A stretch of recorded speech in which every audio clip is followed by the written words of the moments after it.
future investigations. Those constraints only apply to Southern District of Florida. They do not apply to Southern District of New York, the location of the 2019 sex trafficking indictment, which produced many things, including a series of FD 302 documents.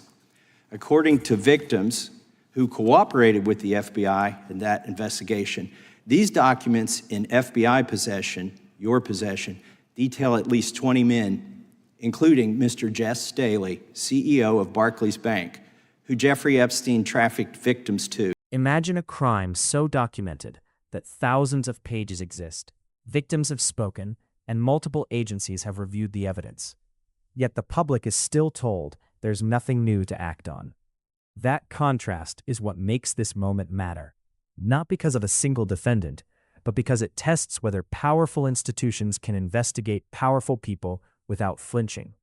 In a House Judiciary Committee hearing, that tension crystallized when questions went beyond Jeffrey Epstein himself and landed on a harder issue: what the government knows and why accountability keeps stopping short. Representative Thomas Massie states that FBI interview summaries based on victim cooperation describe Epstein trafficking victims to at least 20 unnamed men, then adds the line that lands heavily: the FBI knows who these individuals are. That sentence is the fulcrum of the hearing.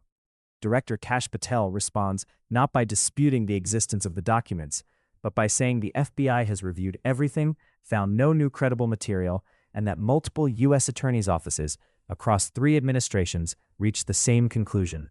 On paper, that sounds orderly. In practice, it raises questions ordinary Americans recognize immediately. Is quoted in here saying, "I was told Epstein belonged to intelligence and to leave it alone." The second document is entitled, "What Epstein's Bodyguard Warned About His CIA Connections." The third document is from Fox Digital. It's titled, "Epstein's Private Calendar Reveals Planned Meetings with Obama Admin Official, CIA Chief." And the last document is Wall Street Journal article that highlights Ehud Barak's 36 meetings with Jeffrey Epstein. He was the former Prime Minister of Israel and head of military intelligence for Israel.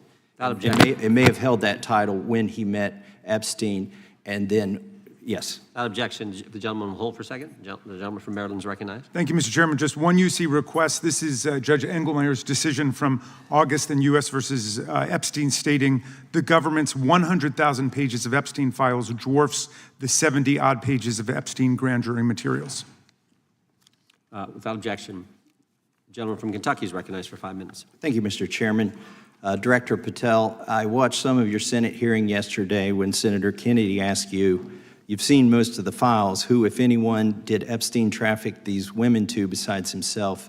You replied, according to the transcript, there is no credible information that he trafficked them to anyone else. You also said somewhere in the hearing and here today that the problem is that the case files are constrained by limited search warrants from 2006 to 2007, and that the non-prosecution agreement hamstrung future investigations. Those constraints only apply to Southern District of Florida. They do not apply to Southern District of New York, the location of the 2019 sex trafficking indictment, which produced many things, including a series of FD 302 documents.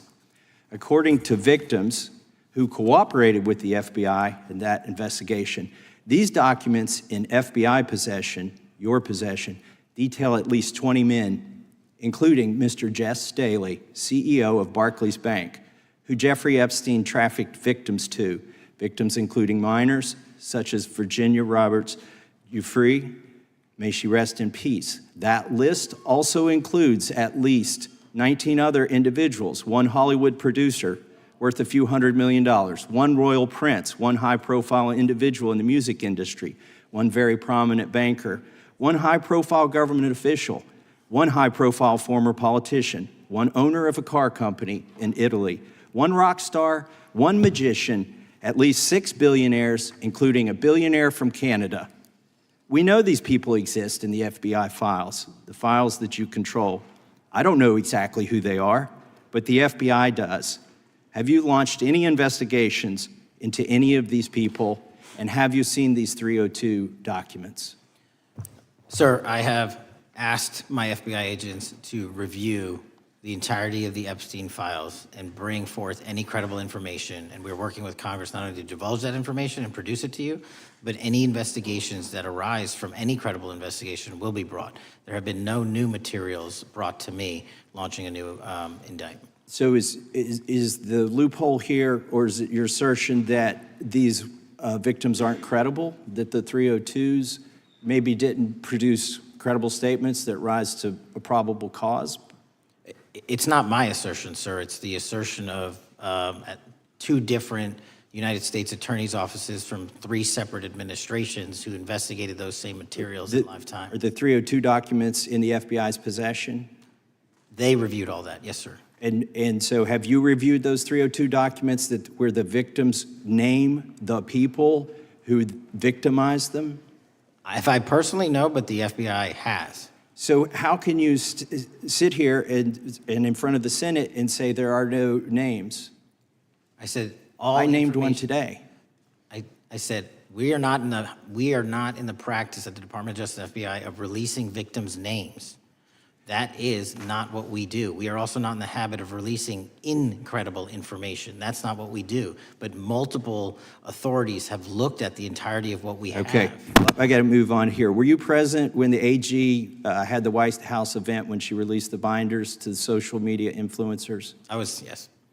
So if you're willing to meet with social media influencers who stood to benefit from the sensational and sad stories of these victims, will you meet with the victims as well? The FBI will meet with anyone who has new information. Will you personally meet with them? The FBI and the professionals who are handling the cases will. Were you instructed that it was important to release the documents to the Oversight Committee on the day of my introduction of the discharge petition to release these files? I don't know what day that was, so no. Well, they were released that day, and there were victims' names who weren't redacted because they were in such a rush, and the victims are not happy about that. Have you investigated any of the CIA connections? Have you seen the CIA file on Jeffrey Epstein? And if you wanted to see it, would they show it to you? Well, I can speak for the FBI, and that's presuming there's a CIA case file, and I've reviewed everything that the interagency, not I, the FBI, that was provided to us. Would you be willing to look at the CIA file on Jeffrey Epstein? If there is such a file, and if it has not already been turned over to the FBI will look at any new investigative leads. This hearing wasn't about personalities. It was about a pattern Americans have seen before. When allegations touch wealth, power, or intelligence networks, responsibility dissolves into process, and process becomes the defense. The lasting question isn't who Jeffrey Epstein knew. It's whether any institution is structurally capable of following the truth when it leads somewhere inconvenient.